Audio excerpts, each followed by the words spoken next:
So this adult man pretends to be a teenager and he goes to high school and somehow no one notices. So this story all starts with this kid, Nicholas. And Nicholas is 13, living in Texas, and one day in 1994, he's out in the neighborhood playing basketball. And suddenly, Nicholas just disappears. He's just gone.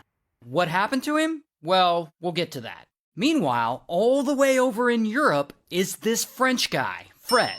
And Fred is 23 and he's a con man. He's kind of a turd. He's always in trouble. And he's in trouble because he often does this thing where he'll pretend to be a teenager so that he can stay for free in youth shelters. And in these youth shelters, he'll hide out there from the police because the police are always looking for him. But then one day in 1997, he's living in this youth shelter in Spain, and the director of this youth shelter starts getting suspicious of him. And he's like, I don't think you're really a teenager. And Fred's like, oh, oui, yeah, I am. And so eventually, Fred gets ordered by a judge to prove that he's really a teenager, or the shelter is gonna kick him out. Which means the police will probably then find him, because police are always looking for him, and he'll go to prison.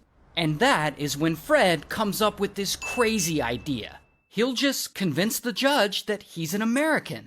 But not only that he's an American kid who went missing. Then they'll have to let him go.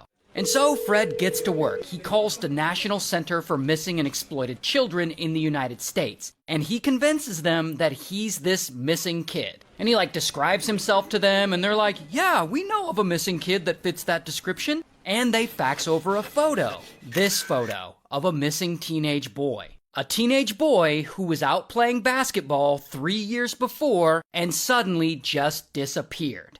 Nicholas.